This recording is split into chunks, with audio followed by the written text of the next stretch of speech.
ನೀವ್ಯಾಕೆ ಮಾಡ್ತಾ ಇಲ್ಲ? ನೀವು ಕನ್ನಡ ಸಂಸ್ಕೃತಿ ಇಲಾಖೆಯವರು ಇದೇನ ನೀವು ಈ ಸಮಾಜದ ಶರಣರು ಕೊಡ್ತಕ್ಕಂಥ ಗೌರವ? ದಯಮಾಡಿ ಈ ಕಾರ್ಯಕ್ರಮನ ರದ್ದು ಮಾಡಿ ಎಂದು ಮಾಡಿದ್ದೇನೆ. ಇಲ್ಲಿ ಪುರುಷೋತ್ತಮನವರು ಇದ್ದಾರೆ, ಎಲ್ಲರೂ ಮೇಧಾವಿಗಳಿದ್ದಾರೆ, ಇಲ್ಲಿ ಹಿರಿಯ ಅಧಿಕಾರಿಗಳು ಮಲ್ಲಿಕಾರ್ಜುನ ಅವರು, ಸೋಮಯ್ಯ ಅವರು ಇದ್ದಾರೆ. ಎಲ್ರಿಗೂ ದಯಮಾಡಿ ಕೈ ಮುಗಿ ಕೇಳ್ಕೊತಾ ಇದ್ದೀನಿ, ಅಣ್ಣ ಈ ಕಾರ್ಯಕ್ರಮ ರದ್ದು ಮಾಡಿಸೋಣ ಆಯ್ತು. ಎಲ್ಲರಿಗೂ ಸಭೆ ಕರೆದು ನಿನ್ನ ನೇತೃತ್ವದಲ್ಲಿ ಸಭೆ ಕರೆದಿದ್ದೇನೆ. ಕಲಾಮಂದಿರದಲ್ಲಿ ಕಾರ್ಯಕ್ರಮ ಆಗಂಗಾಗ್ಲಿ ನಾವೆಲ್ಲರೂ ಕೂಡ ಕೈ ಜೋಡಿಸಿ ಮಾಡ್ತೇವೆ. ಜವರಪ್ಪ ಅವರು ಇದ್ದಾರೆ ಇಲ್ಲಿ, ಎಲ್ಲರೂ ಕೂಡ. ಎಲ್ರಿಗೂ ಯಾಕೆ ವಿಶ್ವಾಸಕ್ಕೆ ತಗೊಂಡಿಲ್ಲ ನೀವು? ನಿಮ್ಗೆ ಯಾರು ಗೊತ್ತಿಲ್ಲ, ದಲಿತರು ನಾಯಕರುಗಳು ಯಾರು ಗೊತ್ತಿಲ್ಲ ಅಂತ ಇಂಟೆಲಿಜೆನ್ಸಿ, ಪೊಲೀಸ್ ಇಂಟೆಲಿಜೆನ್ಸಿ ಅವ್ರು ಕೇಳ್ಬಿಟ್ಟಿದ್ದೇನೆ. ನೀವು ಯಾರು ದಲಿತ ಲೀಡರ್ಗಳಿದ್ದಾರೆ ಅಂತ ಅವ್ರ ನಂಬರ್ಗಳು ತಗೊಂಡು ಸಭೆ ಕರೆದು ನೀವು ಇಂಥ ಕಾರ್ಯಕ್ರಮ ಇಂಥ ದಿನಾಂಕದಂತೂ ಇಂಥ ಸ್ಥಳದಲ್ಲಿದೆ ಅಂತ ಹೇಳಿ ತೊಂದರೆ ಇತ್ತು. ಯಾಕೆ ಇಲ್ಲಿ ಮಾಡ್ಬೇಕಾಯ್ತು? ಕಲಾಮಂದಿರದಲ್ಲಿ ಮಾಡ್ಬೋದಾಯ್ತು. ದಯಮಾಡಿ ಹೇಳ್ತಾ ಇದ್ರಿ, ಇದು ಬೇರೆ ರೀತಿ ಆಗೋದು ಬೇಡ.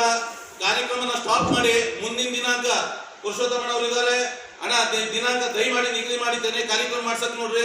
ಯಾವುದೇ ಕಾರ್ಯಕ್ರಮ ಉದ್ಘಾಟನೆ ಮಾಡಕ್ ಹೋಗ್ಬಿಡ್ರಿ. ಮಾಡ್ತು ಅಂತಾದ್ರೆ ದಲಿತ ಶರಣರಿಗೆ ಅವಮಾನ ಮಾಡಿದಂತ ಕಾರ್ಯಕ್ರಮ ಇದಾಗ್ತದೆ. ದಯಮಾಡಿ ನಿಮ್ಮ